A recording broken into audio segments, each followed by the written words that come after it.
I'm live. Hello. Hello. There are two thumbs up, but nobody's present. That's okay. I hope you can hear me though. Yeah, it looks like my microphone's working this time. Hello. There are three people here. Nice to see ya, except I don't, but you see me.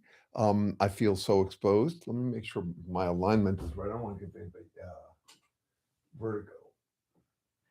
Does that do that? Oh, look at that. Is that better? I have no idea.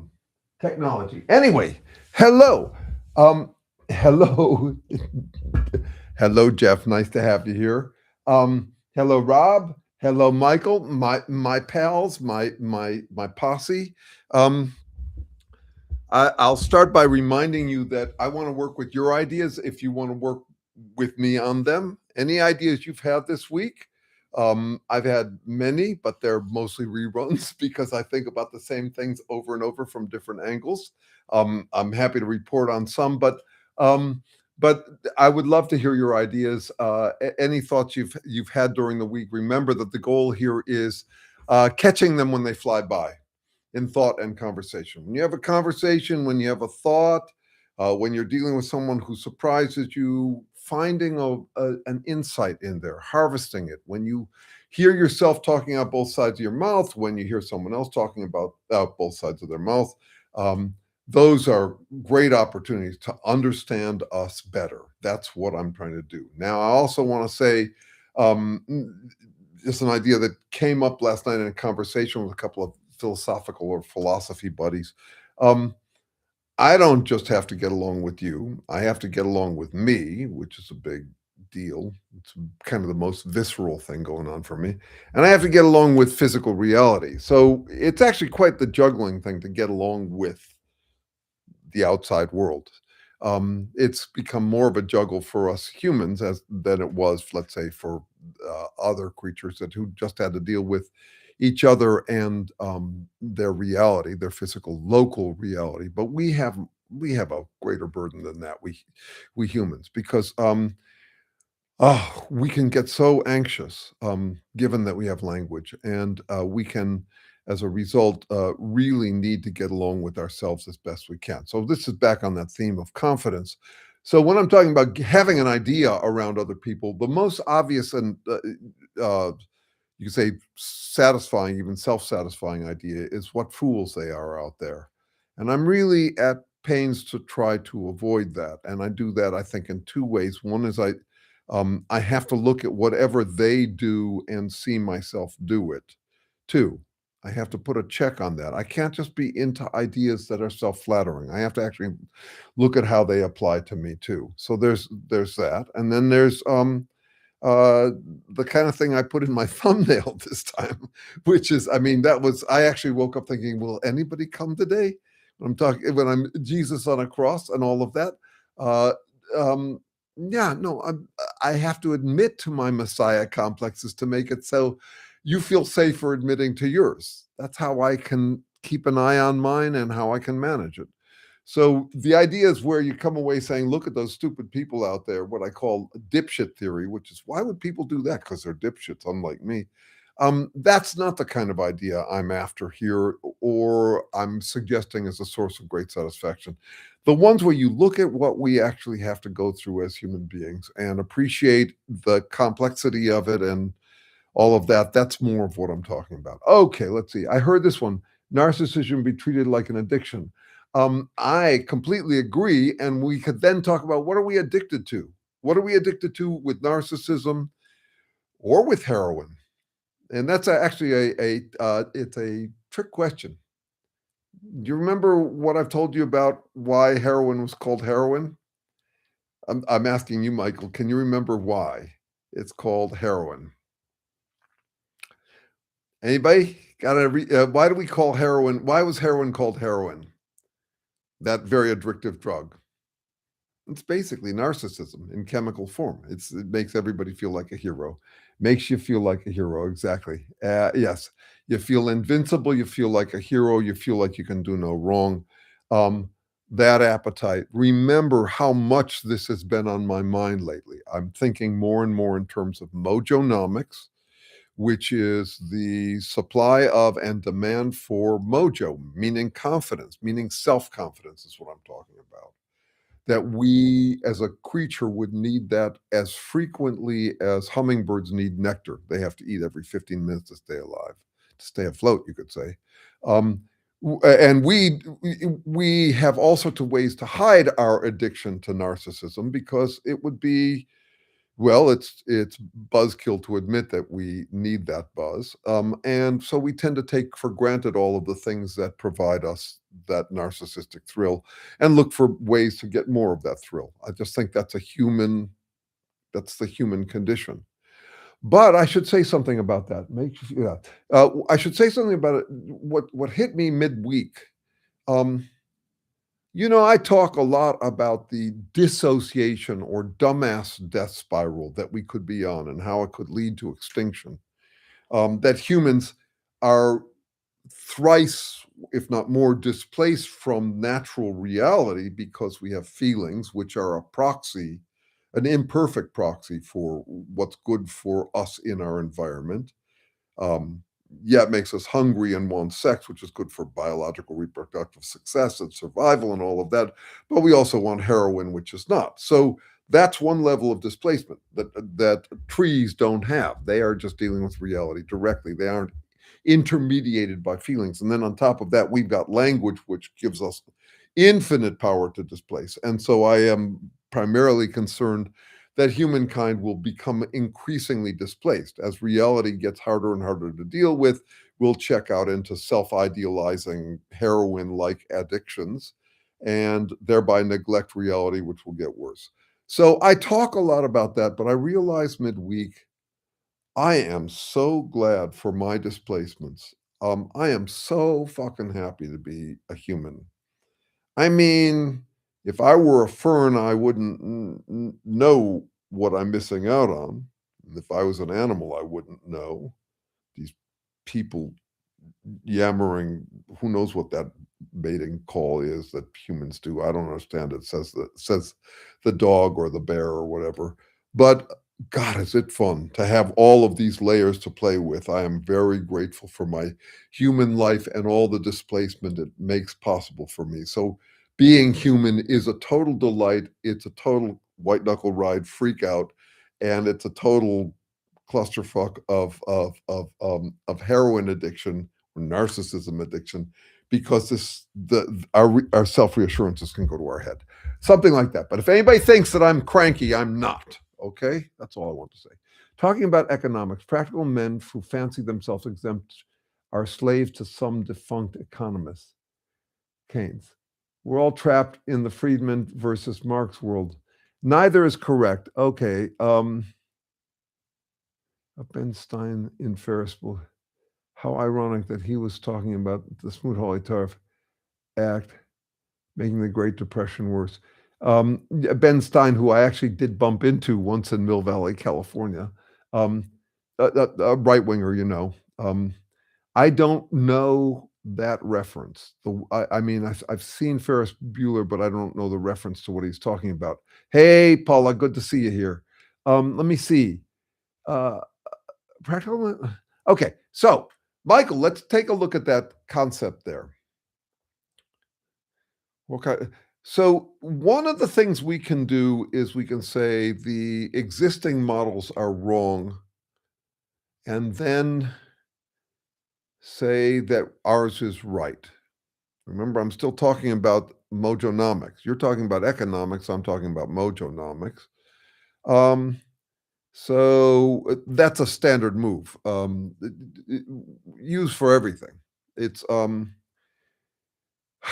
I once was lost, but now I'm blind. It's defaulty logic. Since they're wrong, I'm right by default. It's um, it's exempt by contempt, which means since I am able to spot the flaws in their theory and I don't see flaws in mine, then that means that my theory doesn't have flaws. Neither is correct is where I look for the good. I'm glad you like mojonomics, and it's really worth looking at in terms of the broader financial economics as well. I think that mojonomics is what I forget who it was, called animal spirits. That zeal, the greed, fear part of the marketplace, set aside the moral application, the stuff that makes the economy hum, I think largely has to do with mojo. But anyway, neither of which is correct, you say in here. I stay on your ass, Michael, and I'm just delighted that you keep on coming back, because a lot of people wouldn't stick around for this kind of insult. But I'm saying, yeah, if you look at that, I mean, maybe I should give you an example of how I am doing that or might be doing that. A research colleague who's finishing a PhD in AI research these days referred to me as shunning the competition. He was making the same accusation. I'd feel comfortable with mojonomics if it were used to if it were to use double entry bookkeeping, debt and credit and currency. Look at how it doesn't use double entry bookkeeping. It's very straightforward. There's been a thought on my mind for quite a while about how mojonomics plays with double entry bookkeeping. Suppose you owed me some money and you paid me back, but you paid me back a week late. So it's an accounts payable. And suppose I say thank you when you return it, even though you were obligated to pay me back and it was a week ago. It's a kind of double entry bookkeeping, but it's interesting how that one works out when we're trying to maintain rapport, when we're trying to cultivate a pay it forward kind of approach. We have to cook the books in our interlocutor's favor. So even though you owed me the money and you paid me back a week late, I could say thank you. And yeah, I might say it passive aggressively, but assume for the moment I don't. That's double entry bookkeeping around mojonomics. I am going to try to fluff up your confidence and you're going to try to fluff up mine, because we know that we are operating in that currency. I am doing a kind of double entry bookkeeping all the time, and it's a trouble. For me, it's trouble. It's really troublesome, because I am a hyper conscientious brute. I hate wearing out my welcome. I hate, and it happens a fair amount because I'm just exhausting to be around. And yet I am not pulling back on the exhausting. I'm too feral or domesticated to the ideas that interest me. So I have to be keeping track of how much I can bust someone's balls and allow them to bust mine. That's part of the currency. That's if I can bust I have a limited budget to bust their balls if they can't bust mine back. I have to be bustable there, or else or else they'll walk away saying that I'm just trying to win. So the mojonomics to me is double entry. How much respect does someone think they're owed from me? How much respect am I going to give, so that can get us to a place where we respect each other? That is, we provide each other with confidence while also not blowing smoke up each other's asses to get it. So not a mutual admiration society, and not going to blows and them running away frustrated with how obnoxious I am to them. No, I'm doing a careful kind of fishing that involves, from my perspective, a lot of double entry bookkeeping around mojonomics. Something like that. Just because the loan was repaid, there was a depreciation in the trust, therefore the loan and some interest would be repaid like a coffee or a gift. And what I'm saying is actually the opposite of that, is despite them having to pay me interest for it being late, I'm thanking them. We do this a lot. I think of it in terms of two realms. There's more than two, but the two are business and friendship. So, and this is an idea that comes out of a philosopher, a psychologist in the 60s, I think, was coming up with this stuff. His name was Fisk. I forget his first name, but I knew his sister, who was also a famous psychologist. I knew her in high school.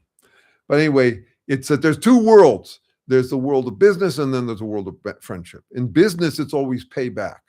We're keeping track of who owes what fees for service, right? So we keep track. That's a place where you keep track. Friendship is kind of the opposite. It's pay forward.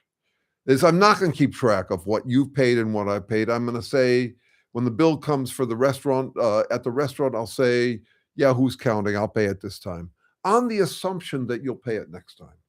So these two different realms. In the friendship realm, paying it forward, I'm actually deliberately cooking the books in my friend's favor. One of the examples used in this research is, can you imagine your being invited to Christmas dinner with your family and them then sending you a bill? Well, these days you could more than you used to. In the old days, that would have been a major insult. Think about the difference between prostitution and dating. Like if you so how we handle this, we in recent years the men would pay for the meal, but God knows it's not a prostitution thing. We're not talking fees for service. We're doing something more magical than that. Now it's a little more complicated around who pays for what, but in general, yeah, it's gotten a little more complicated, a little more transactional. And remember, I believe in transactionalism as the alternative to exploitation, which is where someone says, who's counting while they're grabbing as much as they can. So it's complicated is what I'm trying to get. Hey, Niels, good to have you here. Um, uh, uh, well, okay, so just because, okay, so I'm making a point that isn't specific to microeconomics or macroeconomics, which I think macro may be more your interest, Michael. Um, uh, or you might be into microeconomics, whatever. But nobody leaves mojo on the table. And one of the things we do when we're in friendship is we keep track in the back of our mind so we don't feel used. We want to feel useful to a friend. That's part of the trust. That's part of the paying it forward. But we don't want to feel used. So if I keep on ending up paying the bill at the restaurant where Michael and I eat because he always dips out to go to the bathroom just when the bill arrives, well, at some point I'll notice and say, wait a second, this isn't working. But in terms of the double entry bookkeeping, as long as I'm trying to stay Michael's friend, I am going to feed him undeserved sweetnesses as he will feed them to me so that we can keep each other feeling safe. Something like that. Let me see. I like the sound of Michael-nomics. You owe me Sherman. You owe me Sherman. Michael economics. All right, let's see. Last week, someone brought up chewing tobacco. I remember that from when I lived in Western Massachusetts. What's your history with tobacco? Let's see. Amethyst, are you the guy who keeps on asking me all these nosy personal questions? I love it. I'm happy to talk about them. I had a haircut this week, and I mentioned someone asking me about the shave up here. Anyway, my history is I've never smoked cigarettes. But at 13 or 14, I was going to a boarding school in upstate New York, and I would go through Montreal, and I'd have to wait at the airport, and I would buy a Cuban cigar, which they would sell apparently to a 13-year-old back then, and get absolutely blissed on it. And then at about 35 or 36, I went to some all-night peyote meetings where they served tobacco, and I said, "Damn, this is a nice feeling." And then I got into smoking a pipe. I've never inhaled nicotine. And then years later, a friend and mentor, a biologist of some renown, a geneticist who wrote one of the earliest textbooks on it, turned me on to nicotine gum. And I've had a dance with it and pouches ever since. These days, I'm off of the pouches. I'm delighted to see how easy it is for me to get off of them, but I could get back on them easily. And it's interesting to see how it plays for me because I'm actually not getting, I have since quitting, bought a pack occasionally and not found the buzz that significant, but the ritual of it is very significant to me. That is, I feel like it's a doggy treat that I get. Okay. Peyote meeting. Yes, peyote meetings. You know what peyote meetings are? So these were Native American church. So you'd go into a teepee at 10 o'clock at night. And then they'd pass around a corn husk tobacco cigarette. There'd be all sorts of rituals involved in it. And then at some point you drink the peyote, and then you're in there all night long, sitting up, and until 10 a.m. the morning after. I've been to 2. Um, the first one was pivotal for me. I was in the middle of my first midlife crisis. It was intense, and I really plummeted, sitting there in the room trapped in the peyote, which includes some nausea and all of that, and then somehow got catapulted out of it. It's almost the low point of that midlife crisis was that peyote meeting. I found it very useful. I don't do the psychedelics these days. I would. I just don't. I don't.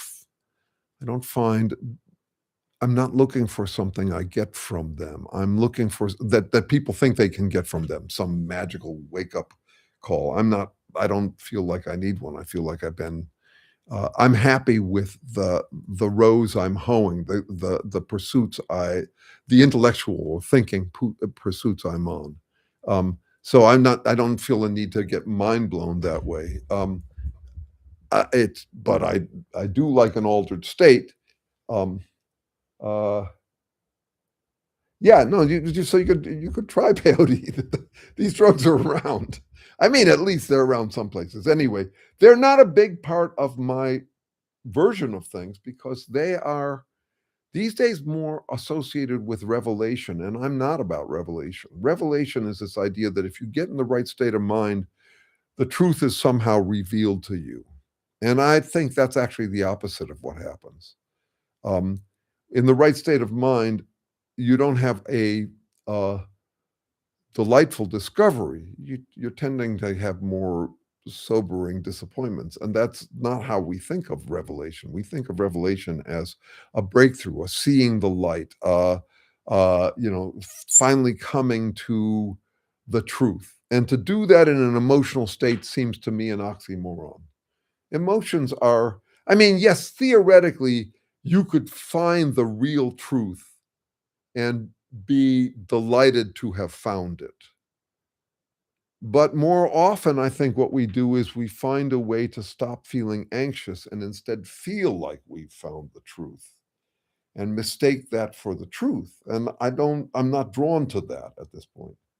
Um, I, I, uh, I do sativa almost every night. I never do it in the daytime. I mean, I could, but I think of it as dulling, ultimately dulling by the end of the day. I mostly do it as edible. I'll mostly do it around 6 or 7 at night. I'll often do it before taking a long walk in the woods while speed listening to a book, and I'll come back with all sorts of ideas. Um, and then in my evening, I'm usually watching TV and practicing bass guitar. I decided to display my bass guitar behind me. I was looking at let's see what there it is. You can hardly see it. It's a nice one. I have several, like most people, but yeah, yeah. So there was a time when I was worried that pot was going to dull my cognition. Um, I talked to Terry about it. He's not a stoner. He was in his youth. Um, he says that it's easily digested and actually, I mean, he's a neuroscientist, Harvard Berkeley neuroscientist. So he said I wouldn't worry about it that way. And here I am, uh, 69, and I'm at my fucking peak. Now, of course, there's a possibility that I think I am because stoners think they are. It's not about the pot. It never really was, but there was something about the calm that enabled me to have a calm confidence that in my case ended up feeling conducive to a kind of creativity building out on what's already on my mind. How that works is interesting to me. It relates to this idea that's kind of central to my work with Terry these days about inverse Darwinism. What happens when you relax, you make the relationships between things fuzzy enough that new connections can be had. It's a common idea in creativity studies is you need skunk works, you need sabbaticals, you need a place where you're not under pressure so you can come up with new ideas. Um, uh, uh, and yet how important it is to biology has been severely overlooked. In biology, we kind of assume that things only evolve by chance and they stick around under pressure. What we're saying is that, yeah, things will evolve under chance, but only when there's relaxed selection. So there's a way in which pot has played that role psychologically for me. I can relax and, get a little fuzzy on my ideas. Part of this is that I'm taking these walks. This is the joy I'm trying to get for you guys. To the extent you can afford the time for it, I know it's a time thing, it's a safety thing, but for fuck's sake, I mean, I've been now 30 years working the same fundamental questions. Speed listening to books, because I can't stand to sit there and read anymore. I'm way too fidgety for that. Speed listening to books, but with an entire system of hooks that I'm I mean, I'm drawing it in because of the curiosity that keeps me on my questions. I was noticing last night, I was taking no, 2 nights ago, I was taking a walk. I was listening to an intense academic philosophy book on epistemology, on pragmatism, on analytic philosophy. And to me, it was just home. It was just home because I'm thinking about this shit all the time and applying it in everyday life. It's not some esoteric thing. So for the first 40 years of my life, I wanted to be impressive enough to know this stuff. And it was a slog because I didn't really want to spend the time with it.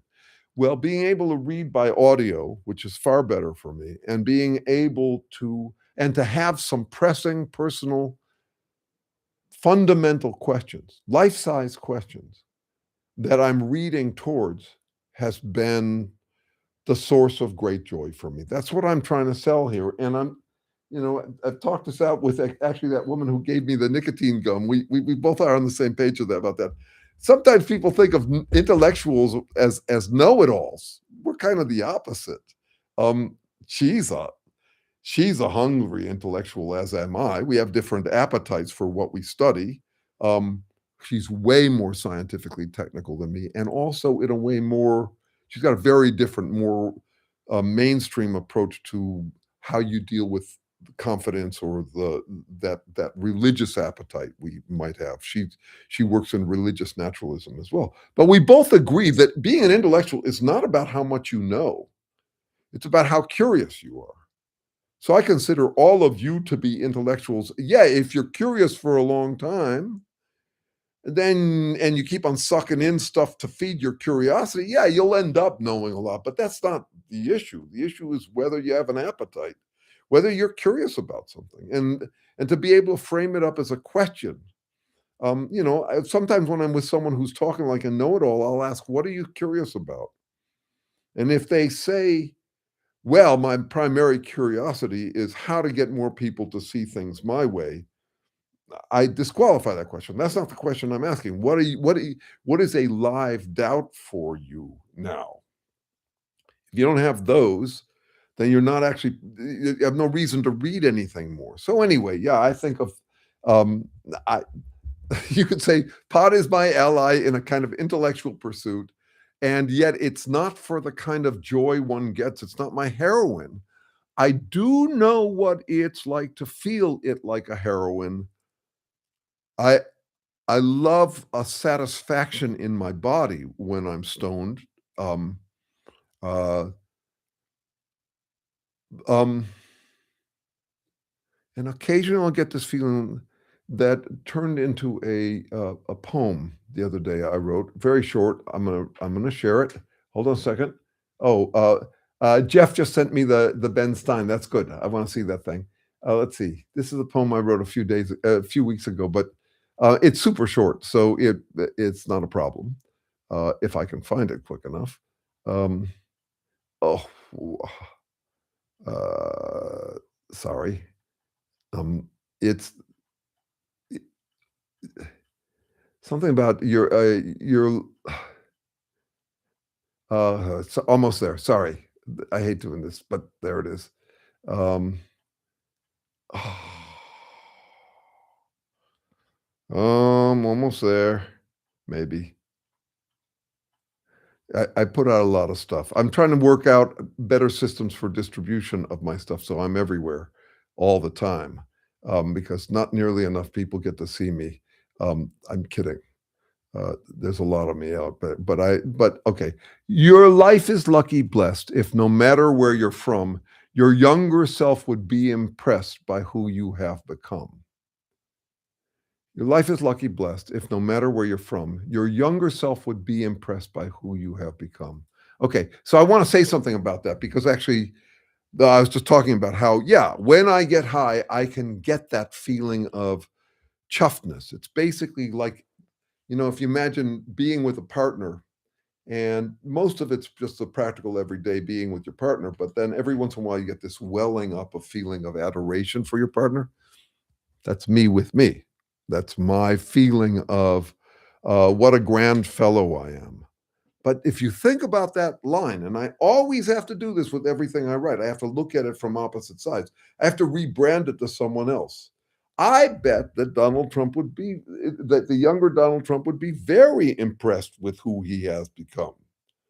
I don't think that it's the gold standard. It feels lucky blessed, but I don't think it's necessarily good for the world to be impressed with who you have become. If you wanted to become a tyrant, dictator, billionaire, and you turned out to become one, if you wanted to be someone who crushes younger women, and you became one, you'd be impressed. So I'm not saying that that's that. I'm not giving myself the seal of approval there. I'm just saying that's a nice feeling if you can get it, and I do get that one with getting stoned sometimes. Okay, I love walking too, especially in the cold of winter. Um, Vids of him making mistaking Iceland for Greenland. Yes, there's all that going on. Enough about me and my drugs. Let's see. You said you do get stoned at night. Walk. Is it dark? While you're walking in the woods on sativa or lights out. I enjoy both kinds of walks. I used to think I had to get back home by sundown. No, I don't. I just figured out the other day that it's light enough where I am that I can walk till 6. Tonight, I might end up taking a walk, which I love. It's a little extravagant. I have to drive maybe 40 minutes to get to it, but it's a walk that ends up in the backside of your woods in the evening when no one's around. And that combination, that's quite a cozy place to go, to be on sativa, listening to something exquisitely engaging to my intellect and walking in your woods. I mean, it's very satisfying. Um, yeah. Okay. Let's see if we got any more ideas. How about some ideas? Let's see. My younger self would not be impressed with who I have become, who I've become. Was he hoping you'd become something else? Maybe on some dimension. I would love to hear about that, Michael. Uh, Yeah, it's complicated. All of that's complicated. It's complicated by the Peter Turchin stuff about how our expectations can be way thrown off. The thing about elite overproduction that we can end up with a lot of people who expected to be further along than they are, and the dangerous feeling you get when you're not as far along as you are, and you could hate yourself or beat yourself up over it, but instead you've decided to beat up society over it, and that's how we end up with things like the Trump movement. Um, so yeah, if you want to say anything more about that, I'd be interested in hearing about it. My younger self had pretty low expectations of what I could become and pretty free opportunity to become. That is, I could, I could try things out. I could afford to try things out. I wasn't rushed off into work. Um, I grew up in a scene where the expectations were extremely high, almost compensatorially high. My dad had a chip on his shoulder, I would say, about having not become a self-made man, and so he kind of insisted that he was a self-made man in ways that was convincing to us kids, and we felt like we were members of a dynasty and had to prove ourselves. And I wasn't in any place to do that. So I had low expectations. What we're actually talking about here is expectation management and how to have accurate expectations. This has come up around the whole thing about hope for humanity. I do want to have hope, but I want it to be well matched with reality, or else my work will be counterproductive, to try to manifest that hope. Something like that. Did you ever meet Alan Watts? No, I never met him. I hung out at Esalen, which was where he hung out. I got to know some of the notables down there, but no, I never got to meet Alan, Watts. Um, he was important to me. I think that if I spent more time with him, he could have been more important. I ended up following out other teachers back then. Um, I think he would have been a good influence in the direction I've gone. I memorized one line from him, which relates very much to what I was just talking about. Actually, two lines from him. One was a poem a limerick he uses, which doesn't agree with my philosophy, but I find it delightful. There was a young man who said, "Damn, for it certainly seems that I am a creature that moves in immutable grooves.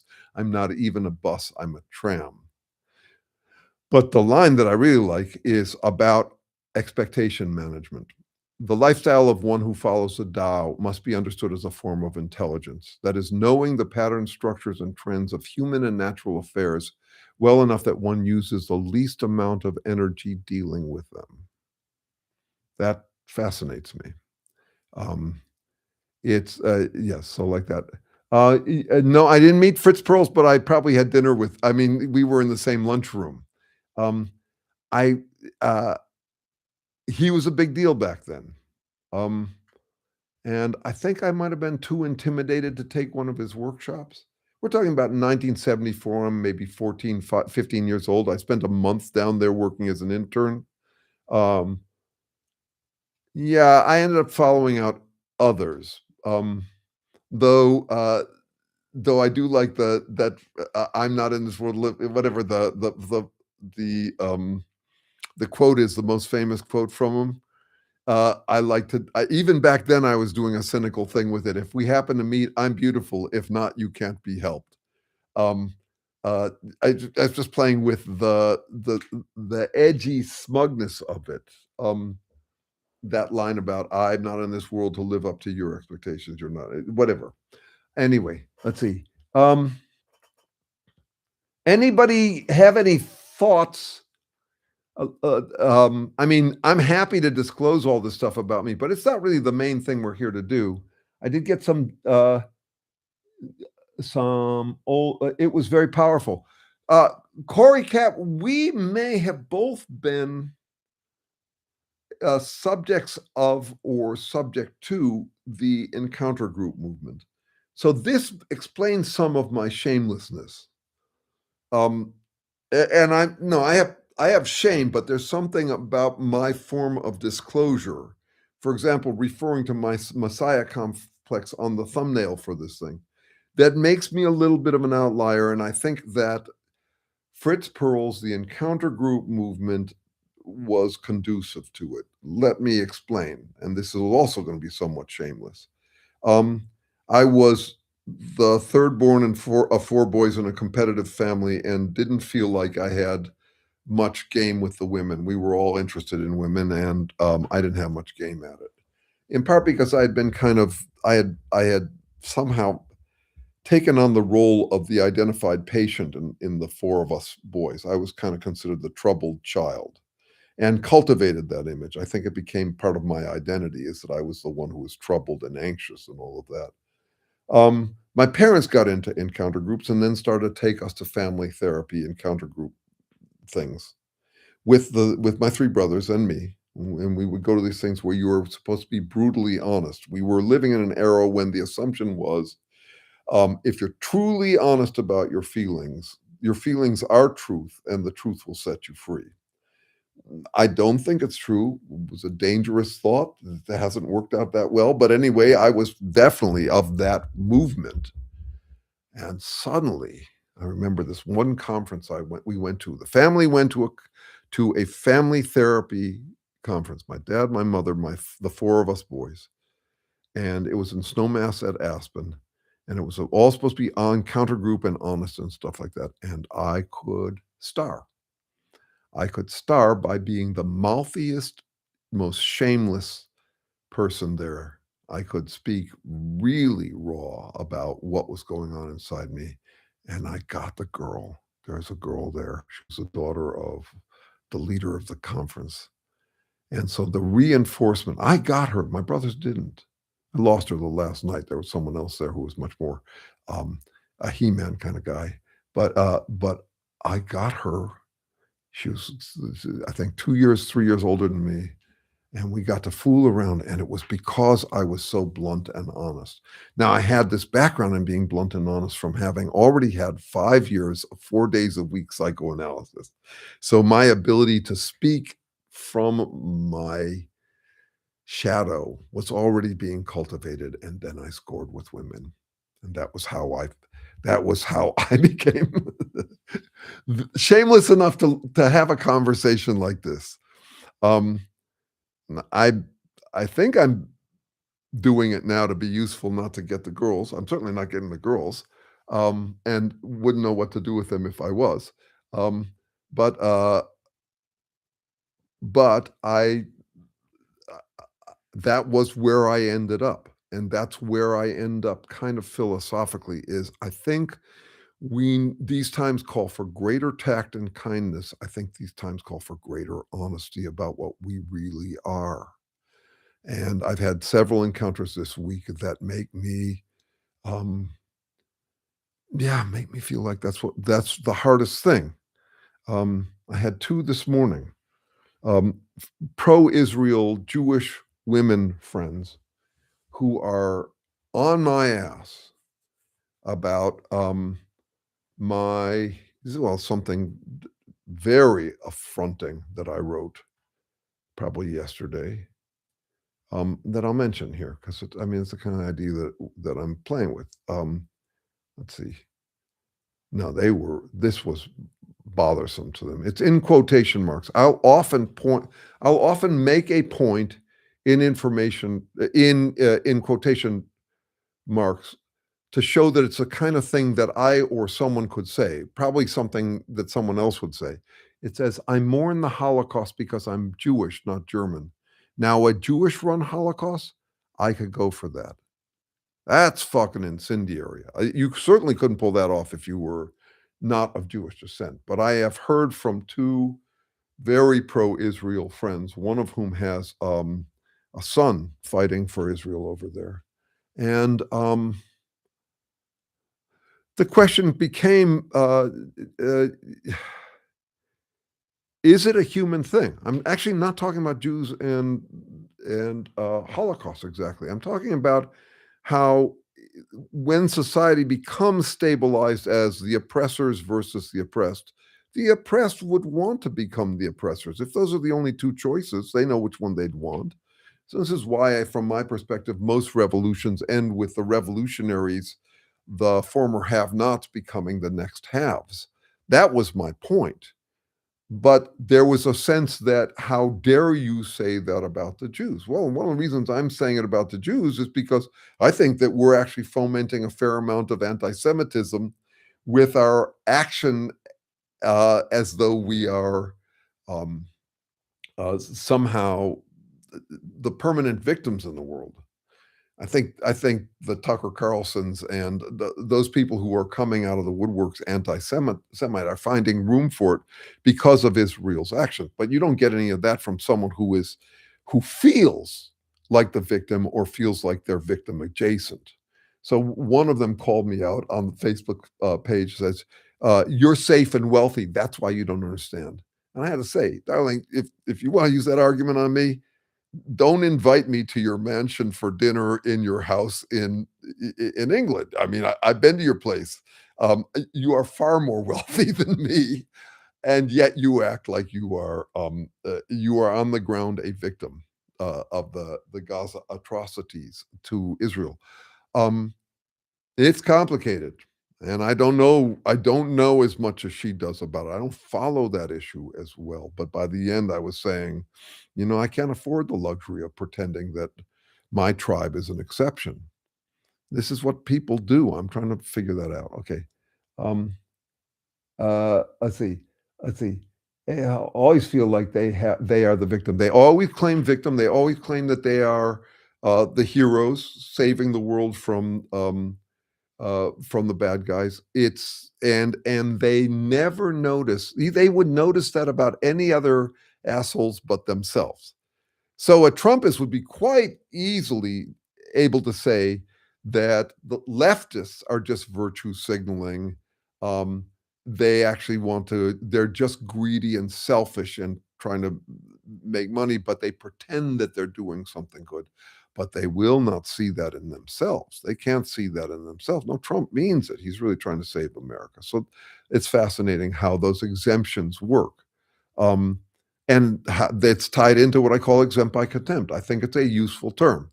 I have contempt for a trait. Those liberals out there are such posers. They pretend they're heroes trying to do something good for America when they're really just trying to destroy it in the name of communism. Um, I have such contempt for what they do. And when I look at myself, I don't see myself doing that. So, and I am an expert on it because I spotted it in them, therefore I must be exempt. That's just a standard move. We call it projection.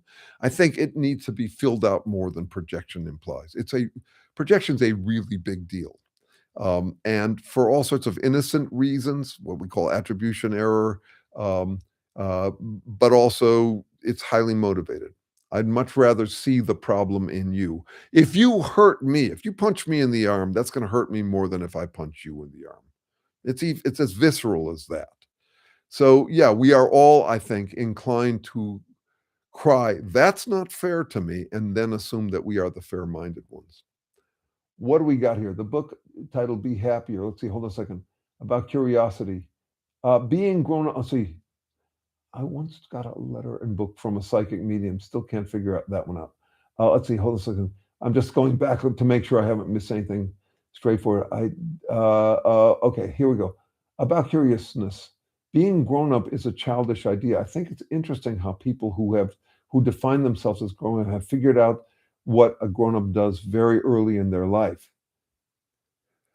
Yes, you and I would be interesting cases this way, and I wanna actually factor that in. We can afford to be a little less grown up than a lot of people have to be. When I think about what most people have to do in the modern world, especially in countries unlike yours, the amount of simply role playing they have to do, how people who define themselves have figured out what grown up does.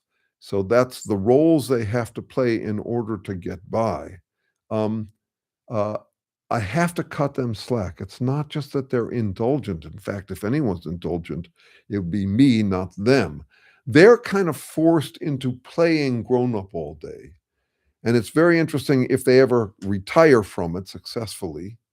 Um, it's, it's hard to get out of that role or hard to know what you are without that role. That role playing can take over one's life so completely for so long that there's really no room to be anything but the roles you play.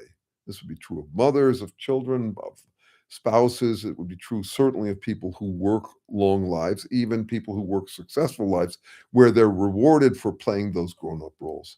So to me, I want to be paying attention not just to the wisdom of people like you and me for not admitting, for resisting growing up, but the circumstantial context in which this stuff plays out. I could say safely that knowing who I was young, that if I was forced out into the workforce in order to make a living and couldn't escape it ever, um, there's a good chance I can only hope I would have pretended I was a grown up well enough. Though I will also say, in the service of what you're saying, that the biggest shock of my life, the biggest cosmic wedgie I have dealt with, maybe true for you, is that there are no grown ups. I mean, it blows my mind every day. I really thought when I was a kid that you grew up to be a grown up and that you had your shit together and you were somehow, it was not just that you spoke wisely, you acted on what you spoke in a way that does it seems at best optional for humans. One of the things I was getting this week from reading that philosophy book where you're talking about all these people are talking about belief and action. It's not that simple. belief and action. These are philosophers, high-level, sophisticated philosophers using the blunt instruments of belief and action and trying to understand it. Well, there's action, which is largely driven by habit. Then there are habits of thought. Uh, they could be my talk, but they don't have to be my talk. They're my assumptions. They could even be different from my talk. So the idea that there's just walk and talk, belief and that there's action and belief, it's too complicated. It's much complicateder than that. I can believe opposite things 5 minutes apart from each other as long as I don't see them. And I can believe them in a form of insistence or in a form of assumption. I mean, obviously, there's all sorts of things I know I should do that I haven't turned into habit. So this idea that there would be a direct correlation between belief and action is something that's on my mind these days. Let's see. I agree. I was born in fucking Sweden. That's my sense of it. That's why I brought it up. I mean, yeah, there are unlikelier places to be born than what you and I got. I mean, not just places, but times. Good Lord. Uh, why do you hate communism, though? Wouldn't collectivism be better than billionaires running everything? Well, what a great question. First of all, I don't hate communism. Second of all, I am one of the only people you've ever met who has lived in communism. I lived for 7 years in communism. I was part of the governance of the communist system I was part of. You talk to anybody from the Soviet Union or the Eastern Bloc or China? No, that's not communism. That's not communism. That's authoritarianism dressed up in the communist lifestyle brand. But I lived on a 1,400 member, truly communal society where you, to each according to their need, from each according to their ability. No, we signed a vow of poverty. We had no possessions of our own except our clothes and maybe a musical instrument. You didn't own your car. Everything was communally owned. I was in charge of buying all the food and dry goods for this thing. By the end, I was an elected elder of the place. So I know communism at its best, which would probably work at a scale like that. And I also know how it degenerates. I mean, I've had a little bit of the Animal Farm experience. We had a rule that there was no social position, no rank, no hierarchy. That's not how it ended up. By the end, there was hierarchy. And for all that, it was never outright a cult. The absolute leader of the thing, when he was deposed, he stayed there and lived humbly as a fellow member of the commune. It was really an unusual place. I was very glad to be there. Look it up. It's called The Farm in Tennessee, The Farm. And there's two documentaries about it. One of them I don't find impressive at all. The other one is called 40 Years on the Farm or something like that. It's on Vimeo. Worth taking a look at. I'm not in that video because I had left by the time they made it, but or had arrived later than it. Anyway, I am dealing with this question. I am you could say, a libertarian socialist. I am dealing with this question that I would frame up this way, as you say, better than the billionaires. By now, it's very obvious that wealth is not conducive to social sanity. I mean, the correlation is unmistakable. I did come up with a term for it the other day. Let me just grab it. I mean, there are plenty of terms out there. Plutopaths. Let's see, I'm just looking it up here. Plutopathy, the nearly inevitable nihilistic psychopathy of the super rich, the absolute corruption typical of those approaching absolute power. So, yeah, I'm paying a lot of attention to that. And at the same time, I know the limits of socialism firsthand.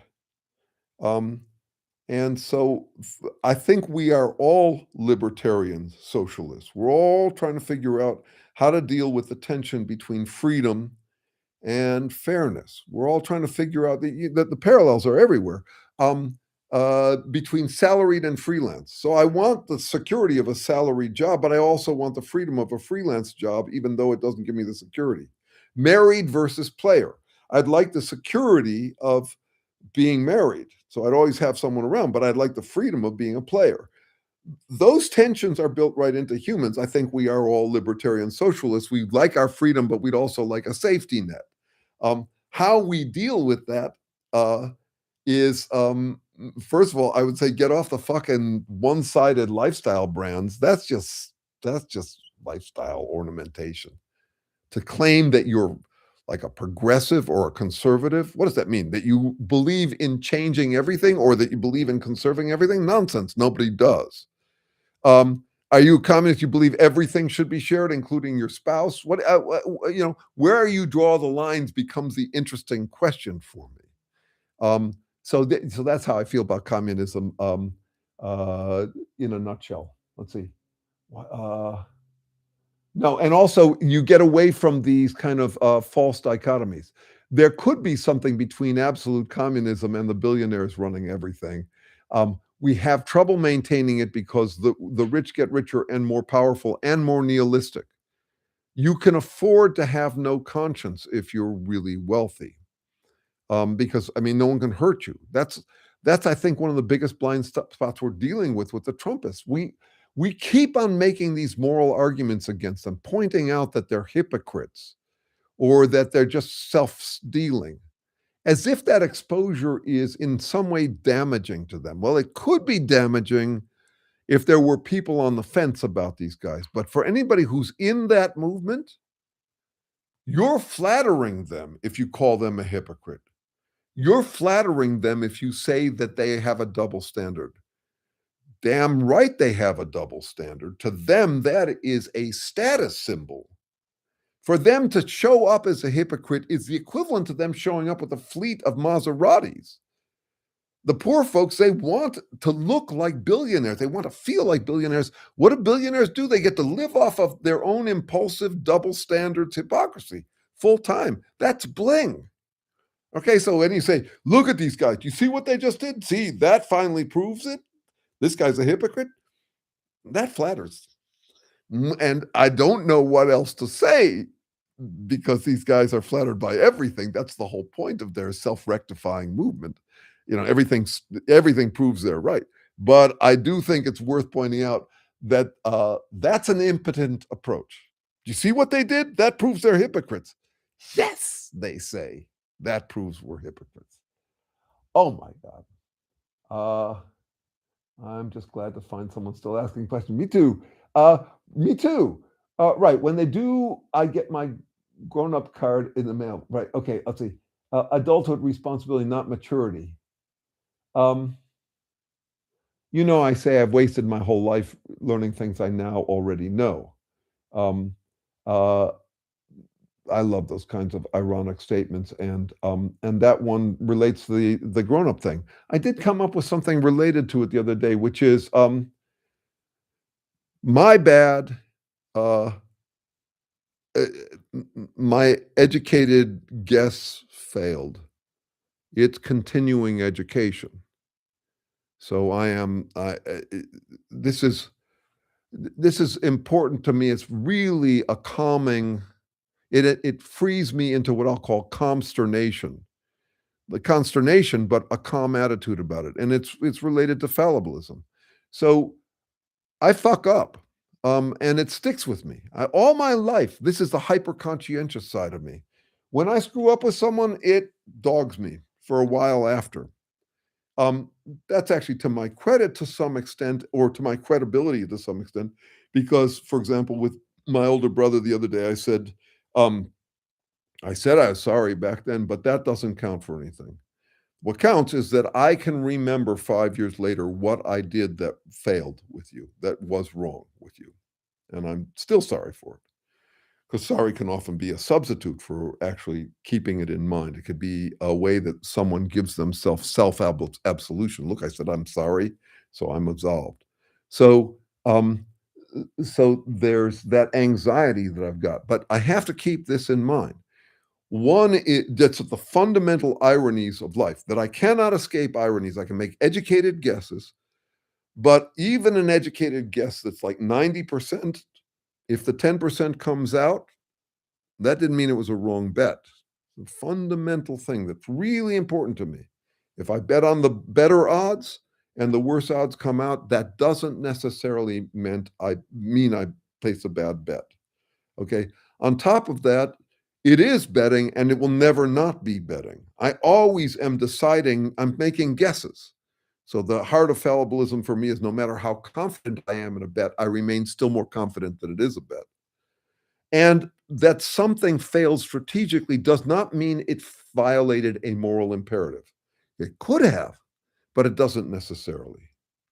So if I screw someone over by having placed the wrong bet, but an educated bet that wasn't out to screw them over, that's not necessarily a moral violation. I want to keep in mind that it could be a moral violation.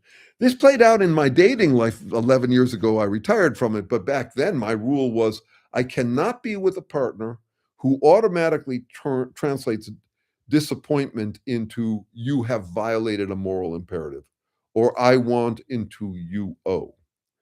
There is a way in which people, especially attractive people, male or female, can just operate on that assumption.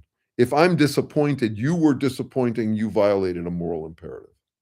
And I had plenty of that in my dating life, in part because I was lucky and was with attractive partners who could get away with that kind of stuff with me. Um, uh, and the same goes for me. I cannot, if it's fair is fair. If I say don't translate ouch into you've done me wrong. Don't automatically. We can talk about whether I've done you wrong, but don't assume that because you're hurting, I've been hurtful or mean. That's really important to me. And the same goes for me. I cannot do that. But what I realized was that I couldn't actually afford to be with someone who did that because I need to be able to do it back. If you're with someone who can't say sorry and makes you wrong for everything that disappoints them, as one woman described it to me, you're only as good as your last mistake.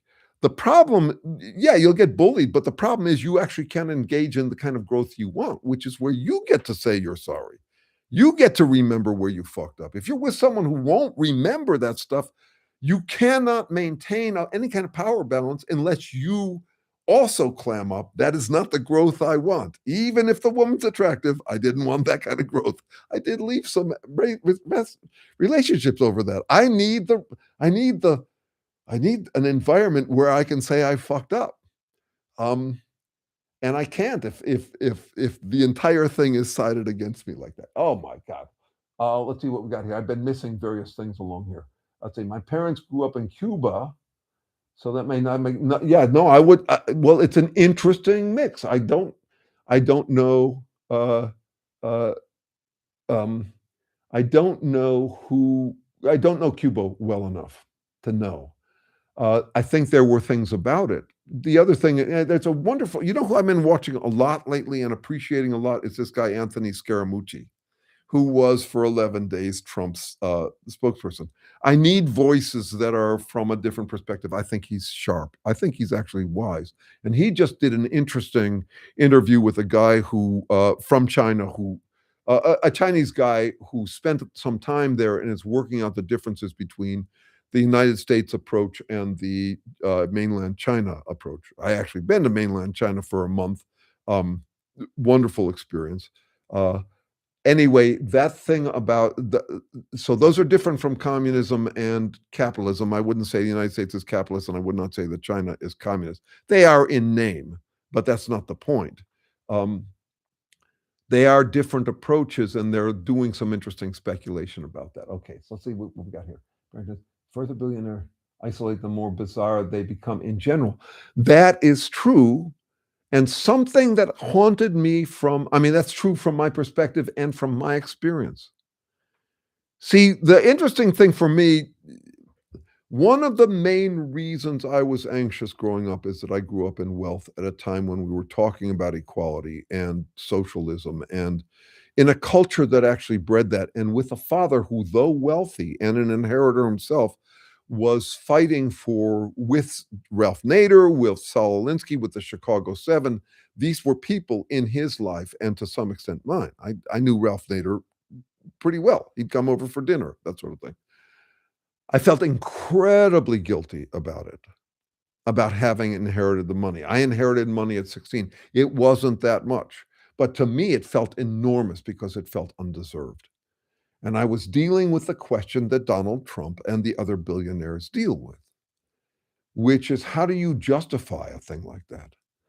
Um, and so it's fascinating that the thing that felt like a little bit of a it felt like a peculiar pathology to me, which is the burden of having inherited money.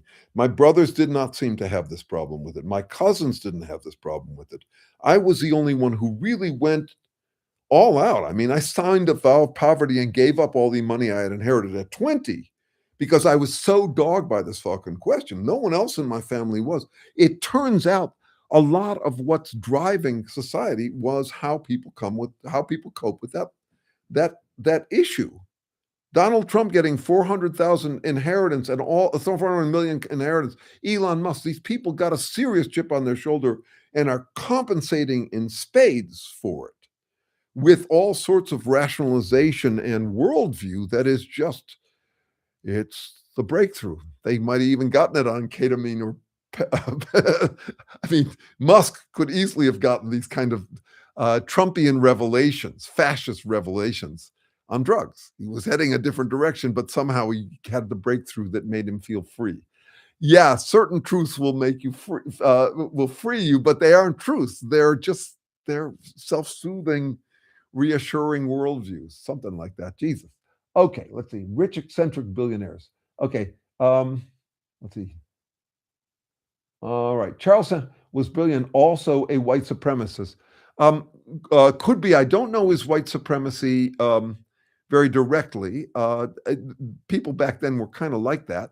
Um, I am reading closer into his life. He he was an eccentric himself, and he also suffered with a lot of pain. He was a little bit more into the hanky panky than was tolerable within those universities back then. Um, I don't pay much attention to his white supremacy, though I don't doubt it at all. I do pay a lot of attention to, uh, let's see, what to me, to be clear, what interests me is the contrast. Yeah, good. I see that. And to visit those places. So to visit those places, try to imagine what it would be like to be living at the end of the 1800s, beginning of the 1900s, working away, surrounded by Jim Crow activity, living in Pennsylvania and the northern seaboard in general. I don't know. I'll look into that. Thank you for that, Jeff. I don't know that side of the story. I do. One of my heroes. I was about to put up a picture of in my pantheon of romantic cynics. It's this guy Piet Hein. He was Niels Bohr's right-hand man, very much like I am to Terry, and he also wrote doggerel like I write. And he was an inventor. He was an interesting guy. I was going to put a picture of him. He's a guy who came up with that line, which I love so much, which is philosophers find their true perfection, knowing the follies of humankind by introspection. Love that line. But I found out that he was awful to his wives and a beast all round to women. And so I don't know where he fits in. His content fits in my pantheon, but I don't know that I can put up a picture of him. Um, uh, let's see. There's someone else, Arthur Kessler, really important to me. A bit of a beast with the women. Um, then again, I'm a guy. I know the impulse to be a beast with a woman. There are things I've done in the past, none of them rapey, but pushy. Yeah, I'm really glad that era is over for me. I'm glad that I'm not besotted by those appetites. I was. It's strange how asexual I've become because friends would comment back then. I was just dripping sexuality for years. Like I just couldn't think of anything else. It was always on my mind, and I was always rubbernecking, and I would say I was bad at it. Um, uh, I understand why women didn't find me the right guy. Um, to be with, why they went on to other guys who they found more satisfying. Some of that I endorse in myself, some of it I don't endorse, but it's really interesting. I feel like that's all a mirage. I can't believe I cared so much about that at one time in my life. Oh my God, you are, I mean, what is this? Every once in a while on Saturday night, I think back, did I really say that live on YouTube out into the public? Well, I'm not running for public office, that's clear. I reserve the right to have any opinion subject to changes as new information is presented. Um, I want to come back to that. Let me just see. People follow emotional scripts. If you challenge them, they look at you like you're crazy. Scaramucci is a well-balanced guy, both working class and very wealthy, but also very pragmatic. That's my feeling about him. I like how his mouth and mind run. And also he is good at what Shirley just mentioned. He's he doesn't state it like that. And I want to say something about that statement and how it sits with me. Um, but he acts it. It's something you show, don't tell. Seems to me, for me, this I have to actually show that, like I just did, sort of around my former self. No apologies. That's who I was. I'm apologetic for being that. I'm grateful that I didn't ruin any lives or do anything that would be illegal or a violation of, like, I wouldn't get fired for anything I did. I was part of that was the commune. The commune was very matriarchal. We learned how to respect women, but still, I was such a horn dog in the old days that I would badger a woman until she'd come around. Uh, anyway, um, Terry once sent me out on a date with a woman who was the right hand man for Paul, the Microsoft second in command. We went on a couple of dates. It wasn't working out. She was very cocky. As understandable. I mean, this was Paul Allen. She was Paul Allen's right-hand man, right-hand person. Very cocky. And she would often say, I reserve the right to be wrong. That's next door neighbors to what you're saying. Uh, Surely it doesn't go as far towards actually specifying what you mean by it. As new information is presented, you say, um, good. That to me reads as fallibilist, which is I'm waiting for new information. But I also want to acknowledge something about myself that I think is true of us all. And I only discovered the word for it a little while ago, which is amathia.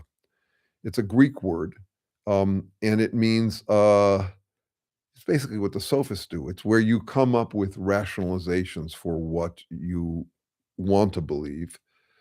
Why do you want to believe it? Well, it could be vested interest, but it's also just that you've invested in the idea. You don't want to change your mind. It's costly to change your mind. So I wouldn't want to pretend that I am only basing my opinions and beliefs on facts. And when new facts arrive, I will update them. That makes me sound more rational than I'm willing to concede, willing to claim I am. I'm not that rational. I have vested interests in my ideas. It's not like I'm just waiting for new data. Um, and I say that out of fairness to Trumpists, because Trumpists could say the same sort of thing. I've heard exactly that from them. Look, if you could just share me some other information, I would come around. Well, that's never been the case with Trumpists so far. For the most part, they stick to their guns. I'm having this out with my friend Teddy these days. I said, I don't understand how you can still talk with great confidence about Trump as a leader. Um, Here are some suspicions for why you can still do that. One is you're not watching him. You're avoiding looking at him, or you're only getting him sugar coated because you've got, you'll get it from Fox or Newsmax where they give you the context that makes it conveniently affirming for you that he's the right guy, or you're not listening, or it's peer pressure and all that sort of stuff. He said, no, no, no, no, it's not that. It's not that stuff at all. Um, you know, I my arguments are rational for supporting him. It's about the content of what he's doing. So that's an ongoing conversation. But what I'm saying is, I'll make this distinction. I made it this week, so I'll try it out. here, and thank you for sticking with this. Um, there are people who are literally unreasonable in that they don't feel obligated to have reasons because they are either so powerful or playing someone so powerful that they don't need to give reasons. It's basically because I said so. I don't have to give you a reason why I believe this. 90% of the Trump troll comments I get on my videos take this form. They don't give you a reason. They simply say, you're a fool. Or you got Trump derangement syndrome or something like that. They don't feel any obligation. They are playing the authority. That's literally unreasonable. The next is what I'd call rationalizing, which is I can make a rational case for what I want to believe or what I intuit is true, which could be related to feelings. I haven't separated my feelings from my thoughts. I've got an impulse to say something and I can make a case for it, a rational case for it. And the fact that I can make a rational case for it proves that anybody who makes a case for something else is irrational. That's a very popular move. Um, notice that it makes you sound like you're superior as a rational person. I would say that's a major driver for the Trumpists. Is I can always pull out my butt some reason why I'm right. That's a reason. That's a rational argument why I'm right. But you're not paying any attention to any competing rational arguments. To be rational is actually to weigh the pros and cons of competing arguments. And I try to do that. I think that you could take anything I have said in this presentation or anything I ever say and say, Jeremy, make a compelling counter argument to it. Now, don't satirize yourself. Don't make yourself sound like a doofus for disagreeing with yourself. Make a strong case. Make the strong case for your opponents on this. At least I can claim that you should try me on it. It's worth trying to see if I can do that. I think I could do it for any argument I make. I'm trying to be rational, not just rationalize. Rationalize implies the agent's active work to make something sound rational. It's like moralize. Moralize means basically to make an argument that the universe is on your side in a case. It's different from exploring morality. Something like that. Yes, as I learn more, my opinion may change. And what I'm asking on top of that, Shirley, dear Shirley, you are ever present with me, and thank you for that. But to know the follies of humankind by introspection, to know my own appetites enough that I can at least joke about them, because in joking about them, putting them on the table where everybody can keep an eye on it, the way I did with the thumbnail here by saying, don't feed my Messiah complex. That's me acknowledging I have a Messiah complex. I don't think I'm that exceptional for having one, but at least I have to own mine. And by owning it, I can put it on the table and keep an eye on it. That is, I don't want to fall into something that would be a very popular move, which is, I'm only a realist. I'm only trying to get at what's true. I work from facts. I'm a critical thinker. I have no skin in the game. I don't actually have any status tied up with what I believe. My identity isn't involved. I have transcended my ego because reality matters more to me. I just don't trust that. I wouldn't trust that coming out of my mouth. I would I would discourage you from trusting that coming out of my mouth. To me, if I heard me saying that and I wasn't me, that'd be a red flag. It's a posturing. It's a posturing at being neutral, at having what in philosophy we call the view from nowhere. Like, no, I have no skin in the game. I'm just trying to figure out what's true. That's all I'm pointing to, Shirley, is I would watch out for that because I've dealt with Trumpists who talk exactly that way. And I don't buy it from them. And so therefore, if I hear it from anybody else, remember, I'm a guy who assumes that no one owes me trust. If I want your trust, I have to earn it by your standards. No one owes me trust. If we were married for 50 years, you wouldn't owe me your trust. I have to continue to earn your trust. I do not want to rest on the assumption that I've got anybody's trust, carte blanche. The idea of unconditional trust freaks me out. We are incredibly slippery characters, and the more we're trusted, the more slippery we get. I need my inner weasel on the table where I can keep an eye on it and you can tell that it's there. And I need you to be free to tease me about my inner weasel because I've got one. I've got a messiah complex. I don't think it's huge, but who am I to say? If it was enormous, I'd be the last to know. I'm trying to get us to a place where we can relax into admitting that we are human and not that we are exceptionally rational. I think that's the path to greater rationality. Something like that. Oh my gosh. Do I bloviate? Does anybody have anything they want to talk about in our last 10 minutes here? Oh, I have to remind you of this. Anybody want to talk about anything? Tomorrow at 11 o'clock, I'm doing this thing live here. We've been having like 4, 5, 6 people show up for it. Um, it's 11 o'clock tomorrow, uh, PM Pacific time. Pacific. There we go. 11, no, Pacific. Uh, um, yes, come join me there. Jeff is there. Um, Other people are there. Paula often shows up. 11 a.m. Thank you. Oh, good Lord. You're right. 11 a.m. Um, I'm logistically and temporally challenged. No. My friend said to me yesterday, whatever directions you take, I often take the opposite because you're just completely useless when it comes to directions. I didn't know my left from my right until I was 13 years old. Trust is a strange creature. Trust is a strange creature. And it's also specific to behaviors. In general, what I'm saying about all of these virtue words is you be careful where you point that damn thing. Trust is not inherently good, as you well know. Trust can be very bad. And what do you trust about someone? Well, I trust all sorts of things about Donald Trump.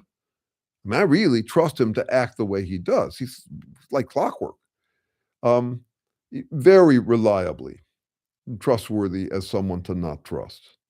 But I also want to point out that this is why you got to watch where you point it is because of the two costs that come with it.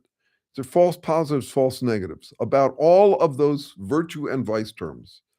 So it's really dangerous to trust the untrustworthy. And it's really cold to distrust the trustworthy. It's really dangerous to love dangerous people. But to not love safe people is also a problem. That's why I like the serenity prayer so much. It captures both sides of this. The last thing I want is the serenity to accept what, in fact, I could improve, or the courage to try to change things that, in fact, I can't improve. That's why I am constantly seeking. That's why throughout my life, I am seeking better wisdom to know the difference between situations that call for serenity versus courage, trust versus distrust. And this applies to any of those virtue terms, including the negative virtue terms like hate.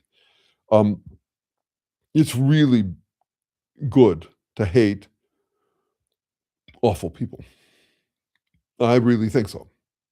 And I really think that it's really bad to hate not awful people. And there will be mistakes. I have hated the wrong people. I have not hated the right people. Um, all life long, I will try to get better at that. All life long, I'll try to get better at it, despite people saying, "Ooh, you hate this. You just hate this," as if hate is some kind of bad thing. No, hate is to me no better or worse than love because they're paired. The more I love something, the more I hate its opposite. It's a preference. Preferences are always relative. So I don't want to get lost on thinking, "Ooh, it's bad. I hate." No, I want to hate the right things, not the wrong things. I want to trust the right people, not the wrong people. This is the lifelong work for me. Um, and so that's what I'm inviting in this conversation, rather than coming down pat on how I'm the reasonable one, or that I'm the loving one, or I'm the kind one, or we're the smart ones, or No, just trying to get along, in a wiggly world, figuring out how to minimize ironic situations. Ironic situations are where your expectations the outcomes are the opposite of what you expected. Trying to minimize those. I don't like to find out that I love someone who was actually someone I should have not loved. I don't like finding out that I didn't love someone who actually deserved my love. Um, but there's a limit to how far I can get on that. There will be mistakes, and and I want to remember those mistakes because I want to learn from them. Well, okay, listen to all that, or don't. That was a lot. Anybody got any last thing? Tomorrow at 11 a.m., Jeff Cheney is going to be leading a group in which we discuss the pros and cons of trusting Jeremy Unsure Sherman, Jesus, enough to even listen to him and be addicted to him. That's going to be the topic tomorrow. Jeff will be leading the discussion about that. I will be facilitating, arbitrating, putting my thumb on the scale, saying, "Jeff, well, you make a telling point when you say that I might not actually be trustworthy. But have you considered the possibility that actually I'm the Messiah?" Sorry. Um, uh, a lot of what I end up doing I never took any acting classes, and I never did acted in any plays, I mean, except for maybe in 6th grade, I played in one, and yet I find that I am doing a lot of acting just now, including I just acted out a role. I think that's huge. To be able to put yourself in other people's shoes, to method act and remember the ways in which are your shoes, I think it makes us very strategic and rational as compared to rationalizing. To be able to do that is very good for us. It's we call it active listening or something like that, but it runs really deep. It's active acting in a way. I find it very therapeutic. As I do also these sessions, thank you for showing up for them. I'm astonished. Um, I am grateful. I'm addicted to you too. So trust me, I'll be here again next week, whether you like it or not. Um, uh, I thank you, I'll do this one more time. Role playing, very much about role playing. Um, here's where we'll be tomorrow at 11 o'clock. Come join us if you feel like 11 a.m. It's got a major advantage over this in that you get to talk. You get to say, Jeremy, you ignorant slut, will you be quiet for a minute while I tell you what I really mean? You can't do that here because you got to type and I'm just talking away here, but you can do it tomorrow at 11 o'clock. Um, I hope you do. It'll be fun to have you there. It'll be great to get to know you better than I can by text here. All right. Thank you guys for being here. We'll see you next time. See you next Saturday or tomorrow. Okay. Bye bye.